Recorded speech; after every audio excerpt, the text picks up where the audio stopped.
Shri Ram Jai Ram Jai Jai Ram, Shri Ram Jai Ram Jai Jai Ram, Shri Ram Jai Ram Jai Jai Ram.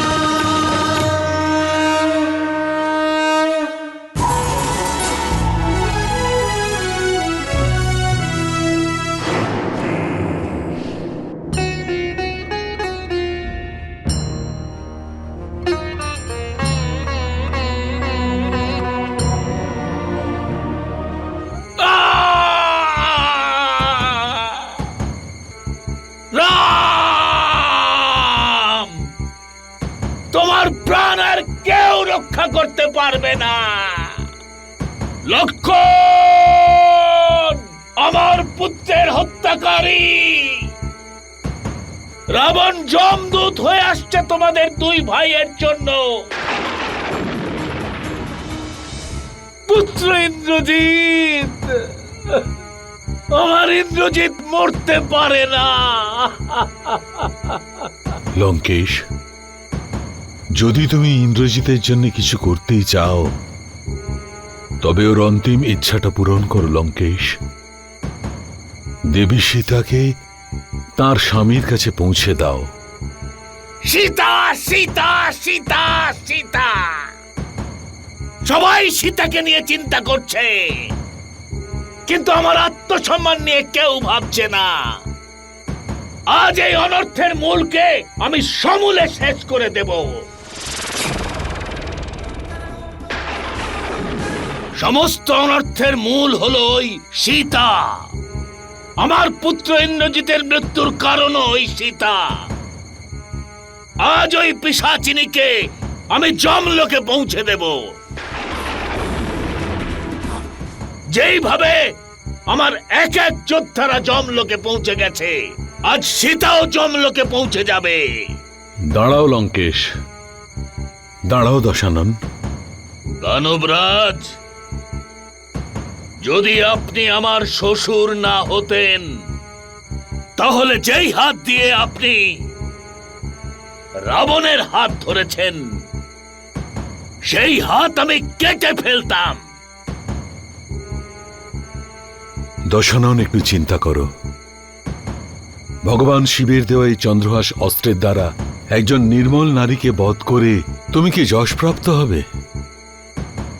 যে চন্দ্রহাসের জন্য আপনার পরাক্রম দ্বারা 3 লোক জয় করেছেন, যে অস্ত্রের জন্য কুবের, ইন্দ্র, দিকপালেরা তোমার পায়ে মাথা নত করেছে, সেটাকে নির্মল নারীর রক্তে রঞ্জিত করবে? তোমার কি স্ত্রী হত্যার পাপ লাগবে না? না ময়দানব, না। সীতার মতোই কুলক্ষণা স্ত্রীকে হত্যা করা কোনো পাপ নয়।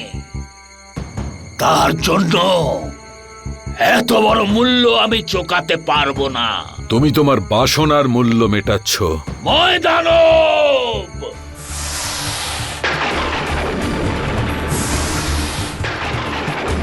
আমি কি মিথ্যা বলছি?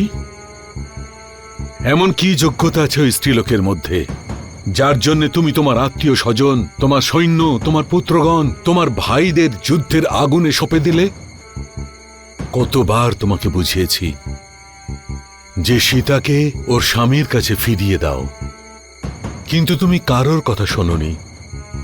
আর আজকে তুমি সেই স্ত্রীলোককে বধ করতে চাইছো, অবলা নারীর ওপর অত্যাচার করতে চাইছো। ছি, কাপুরুষ! যাকে তুমি লাভ করতে পারবে না তাকে অন্য কেউ যাতে না পায়, এই কথা ভেবেই তুমি ওই নির্মল অবলা স্ত্রীলোককে বধ করতে চাইছো। ভেবে দেখেছো জনগণ কি বলবে? রামের সঙ্গে যুদ্ধ করতে অসমর্থ ছিল রাবণ, এই জন্যে। না, রাবণ অসমর্থ নয়। রাবণের বাহু এখনো নির্বল হয়নি। রাবণ একলাই সংসারের সমস্ত শত্রুদের বধ করতে পারে।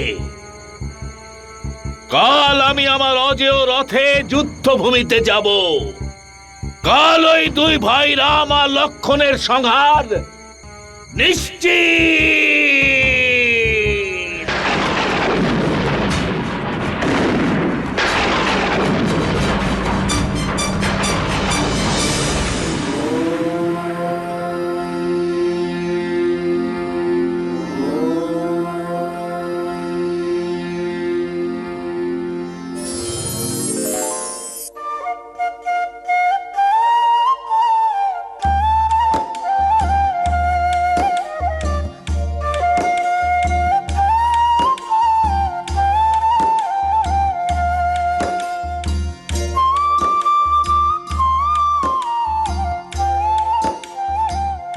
মহর্ষি,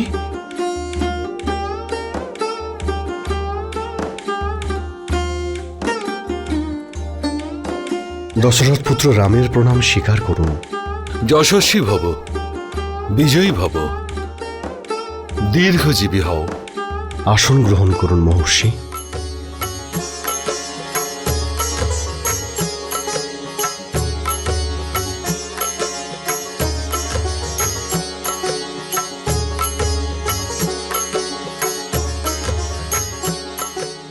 আমরা খুবই ভাগ্যশালী মহর্ষি, যে কোনো তপস্যা ছাড়াই ভগবানের দেওয়া বরের মতো আমরা আপনার দর্শন পেলাম। রাম, আমি দেবীর প্রেরণাতে অত্যন্ত জরুরি কারণে উপস্থিত হয়েছি। আজ্ঞা করুন মহর্ষি। আপনার ধর্মযুদ্ধ অন্তিম পর্যায়ে। আমি জানি মহর্ষি, কালকের যুদ্ধে আমি রাবণের সম্মুখীন হব, আর কালকের যুদ্ধ মহাবিনাশকারী হবে। রাম, রাবণ হচ্ছে মহাবলী। হ্যাঁ মহর্ষি, আমি জানি। আপনারই মতো তিনি অস্ত্রসিদ্ধ।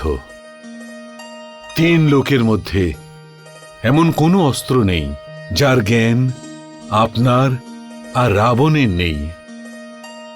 সমস্ত অস্ত্র আপনারই অধীন। কিন্তু রাবণ হচ্ছে একজন মায়াবী। তার ওপর ভগবান শিব, স্বয়ং ব্রহ্মা, এই দুজনের বরও তিনি লাভ করেছেন। কাল যুদ্ধের পূর্বে রাবণ তান্ত্রিক যজ্ঞ করবে, যেখানে নিজের সমস্ত শক্তিকে আহ্বান করবে। সেই জন্য আমি দৈবিক প্রেরণা পেয়েছি যে যুদ্ধের পূর্বে আমি আপনাকে আদিত্য হৃদয় স্তোত্রের শিক্ষা প্রদান করি। এই স্তোত্রের সাহায্যে দৈবিক শক্তির দ্বারা মায়াবী রাক্ষসদের থেকে সুরক্ষিত থাকবেন। যে হেতু আপনার এই আবির্ভাব, সেই সফলতার জন্য এই যুদ্ধতে আপনার বিজয়ী হওয়াটা অত্যন্ত জরুরি। সেই জন্য এই কল্যাণকারী স্তোত্রটা আমার সাথে উচ্চারণ করুন আর তা গ্রহণ করুন।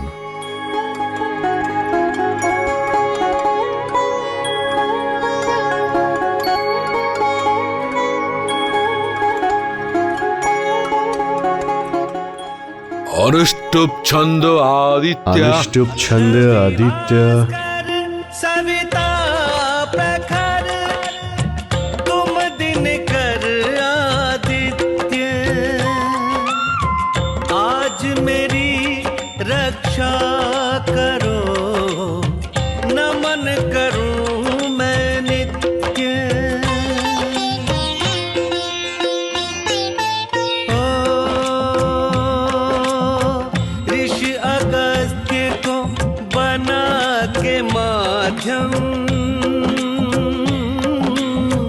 रक्षा स्तोत्र पढ़े पुरुषोत्तम।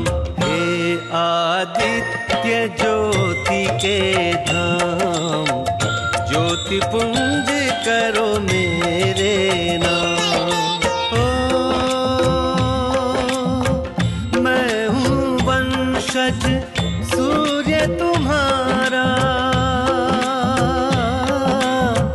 अपयश तुम्हारा यदि मैं हारा। हे आदित्य ज्योति के धाम, ज्योति पुंज करो मेरे नाम।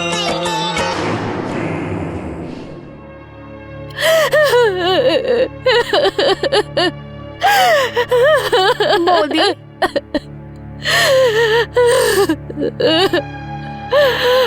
তুমি কিছু শুনতে পাচ্ছ শূর্পণখা?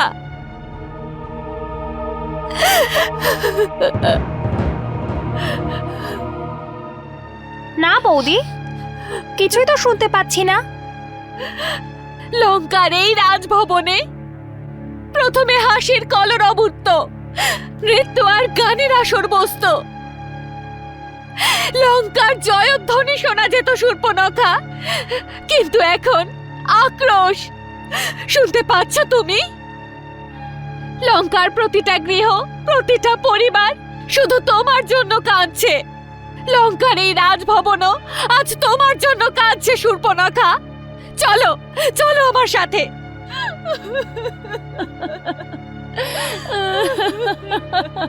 দেখো শূর্পণখা, দেখো ওদের। এখানে তুমি ভালোবাসা, সিঁদুরের কোনো চিহ্ন পাবে না। শুধুমাত্র তোমার জন্য, শুধুমাত্র তোমার অহংকারের জন্য এখানে মায়েরা তাদের সন্তান হারিয়েছেন। সব স্ত্রী বিধবা হয়েছে শুধু তোমার কারণে। চুপ করুন বৌদি, চুপ করুন, চুপ করুন। এসো। দেখো শূর্পণখা, দেখো আমাদের পরিবারের সবাই একসঙ্গে এখানে ভোজন করত, হাসির কলরব, আনন্দ থাকত, ভোজনের স্বাদ আরো বেড়ে যেত। কিন্তু আজ আজ এখানে সব স্তব্ধ হয়ে আছে শুধু তোমার জন্য শূর্পণখা, শুধু তোমার জন্য। আসন প্রস্তুত আছে, ভোজনও তৈরি হয়ে গেছে, কিন্তু ভোজন করার জন্য এই রাজভবনে কেউ জীবিতই নেই। বৌদি, কথায় আছে পুরুষের প্রগতি, উৎকর্ষ, উন্নতির পিছনে নারীর হাত থাকে। একইভাবে পুরুষের অহংকার, অধঃপতনের পিছনেও নারীরই হাত থাকে। আর তুমি তুমি সেটা প্রমাণ করে দিয়েছ শূর্পণখা, যে পুরুষের বিনাশের পিছনে নারীরই হাত থাকে। বৌদি, তুমি নিজের জ্যেষ্ঠ আর আমি আমার স্বামী লঙ্কেশকে খুব ভালো করে জানি। উনি চোখে অশ্রু আসতে দেবেন না, কিন্তু আমি জানি উনি ভেতরে ভেতরে কাঁদছেন। লঙ্কার এই রাজভবনে ওনার হাসির কলরব আর কখনো শুনতে পাবো না, কখনো না। বৌদি, কাল সূর্যোদয় হবে, শঙ্খনাদও হবে, আর তোমার জ্যেষ্ঠ যুদ্ধভূমিতে যাবেন। আমাকে ক্ষমা করে দিন বৌদি, আমাকে ক্ষমা করে দিন।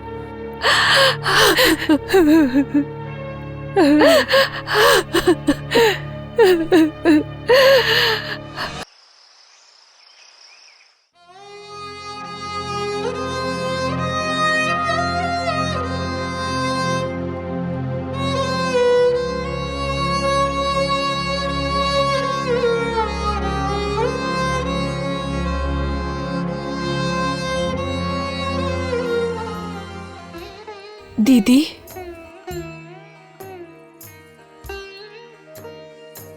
আরে তুমি এখনো ঘুমোওনি? তুমিও তো ঘুমোওনি দিদি। আমারও আপনার মতো ঘুম আসছে না দিদি। যেদিন থেকে ভরতের কাছ থেকে সীতাহরণের কথা শুনেছি, আমার তো ঘুম উড়ে গেছে। কি পরিস্থিতিতে আছে সীতা, কি হবে ওর ভবিষ্যৎ? কিন্তু দিদি, আমাদের রাম আর লক্ষণ সীতার জন্য যুদ্ধ করতে গেছে তো। যুদ্ধের পরিণাম কি হবে কে জানে সুমিত্রা। একবার এক অস্ত্র বিজয়কে পরাজয়ে আর পরাজয়কে বিজয়ে বদলাতে পারে। একবার, কেবল একবার জীবনকে মৃত্যুতে বদলাতে পারে। কিন্তু আপনি এমন কেন ভাবছেন দিদি? আমি এরকম ভাবতে চাই না কইকেয়ী, কিন্তু আমার মনই আমার শত্রু হয়ে উঠেছে। প্রত্যেক মুহূর্তে ভয় দেখাচ্ছে। লক্ষণের আহত হওয়া, হনুমানের ওর জন্য সঞ্জীবনী আনা, এই সব কিছু আমাদের কিসের সংকেত দিচ্ছে সুমিত্রা? এই সব কিছুর জন্য আমিই দায়ী দিদি। মন্থরা আমার মনে বিষ ভরে দিয়েছিল, আর আমি আমার হাসি খুশি সুখী পরিবারটাকে পীড়িত করে তুলেছি। যে রাম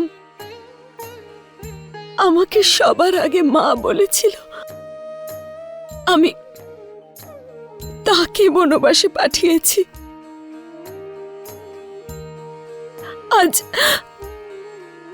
আজ আমার জন্যই সীতা ওই রাক্ষসদের হাতে বন্দী। আমার জন্যই রাম লক্ষণ জীবন মরণের লড়াই করছে, আর আমি বাপ কি পেলাম? আমি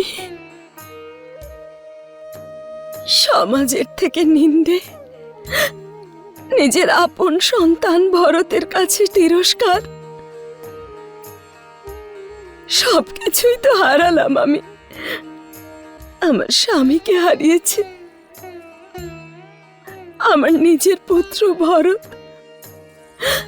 আমাকে মা বলে ডাকে না। সত্যি বলছি দিদি, মাঝে মাঝে মনে হয় যে আমি আত্মহত্যা করে ফেলি, কিন্তু প্রাণও এই শরীরটাকে ছাড়তে চায় না। আমাকে বলে, কইকেই আগে তোমার অপরাধের শাস্তি ভোগ করো, তারপর আমি শরীর ত্যাগ করব। আমি কি করব দিদি? সব ঠিক হয়ে যাবে কইকেয়ী। গুরু বশিষ্ঠ তো বলেছেন আমাদের, দেবতারা রামকে সাহায্য করছে। সব ঠিক হয়ে যাবে। আমি কিচ্ছু বুঝতে পারছি না।